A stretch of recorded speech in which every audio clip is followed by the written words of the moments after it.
Bienvenue. Aujourd'hui, on va se pencher sur des analyses assez étonnantes.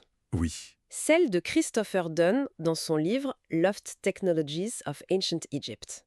exactement. Donc la source principale, c'est vraiment son regard d'ingénieur sur les artefacts égyptiens. C'est ça.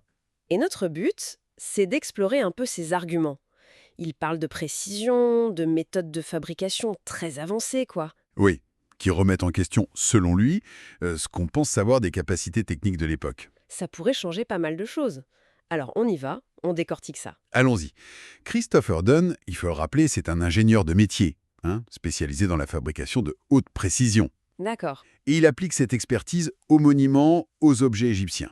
Il regarde des détails que l'égyptologie classique regarde peut-être moins. Comme quoi, par exemple? Les traces d'outils supposés, la géométrie, la symétrie. Pour lui, c'est la preuve de la fabrication qui parle. La fabrication elle-même. C'est ça. C'est vraiment l'angle de l'ingénieur, de celui qui fabrique. Comment c'est fait? Et cette question, elle devient particulièrement intéressante à Luxor, c'est ça? Avec les statues géantes de Ramsès II. Oui, tout à fait. Dunn s'arrête beaucoup sur les couronnes, par exemple. La Hedjit, la couronne blanche. Qu'est-ce qu'elles ont de si spécial, ces couronnes? Eh bien, leur surface, incroyablement lisse.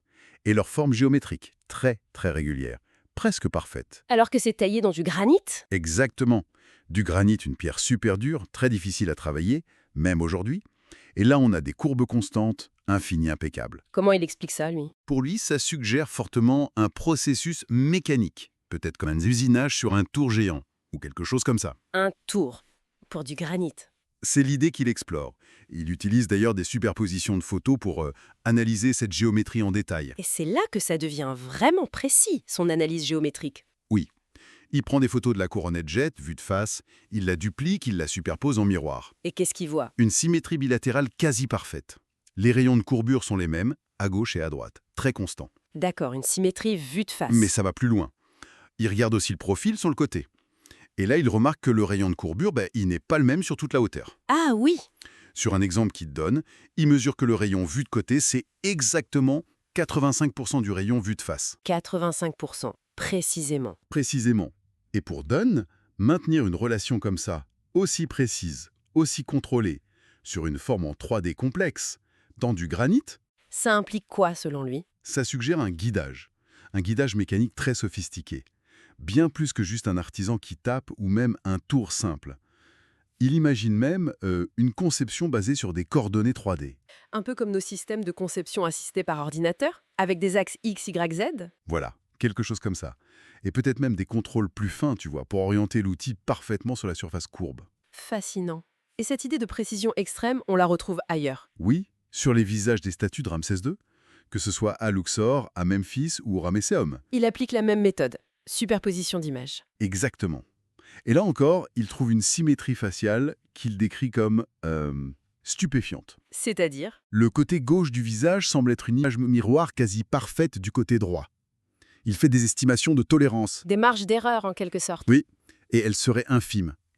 De l'ordre de moins d'1 millimètre si on rapporte ça à l'échelle humaine. Moins d'un millimètre? C'est ce qu'il avance. Une précision qu'il compare à ce qu'on obtient aujourd'hui avec des machines-outils modernes. Mais bon, un sculpteur incroyablement doué avec beaucoup de temps, il ne pourrait pas arriver à ça, juste par talent. C'est l'argument classique, bien sûr. Mais Dunn, lui, il insiste sur la constance. Retrouver cette précision sur plusieurs statues colossales. Et toujours dans ce granit si difficile. Le talent seul n'expliquerait pas cette répétibilité. C'est son point. Pour lui, ça pointe vers des outils guidés, des techniques de mesure très pointues.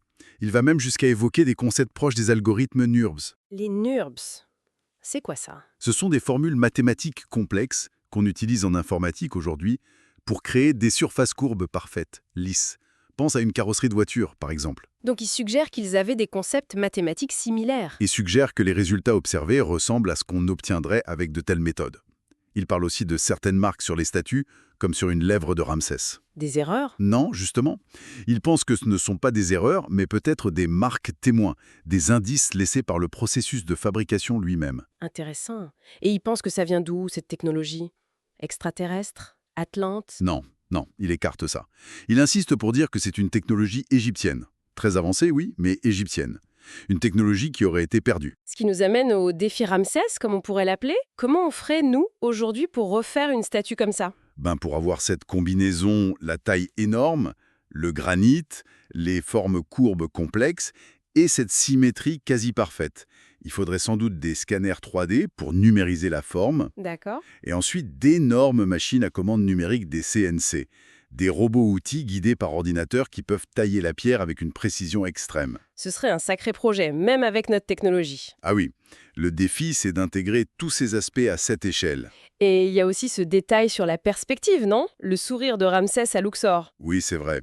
Vu d'en bas, à 12 mètres de distance, le sourire qui pourrait paraître un peu forcé de près semble tout à fait naturel.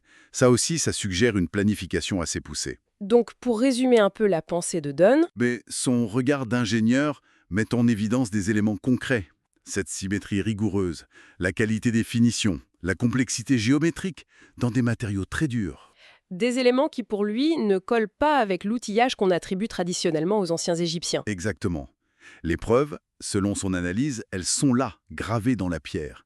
Elles suggèrent une maîtrise technique qui nous échappe encore en partie. Alors la question qui reste, c'est qu'est-ce que ça implique? Si Dunn a raison, si une telle technologie de précision existait vraiment il y a des millénaires, Oui. comment expliquer qu'elle ait disparu, qu'on ne retrouve pas ces machines, ces outils?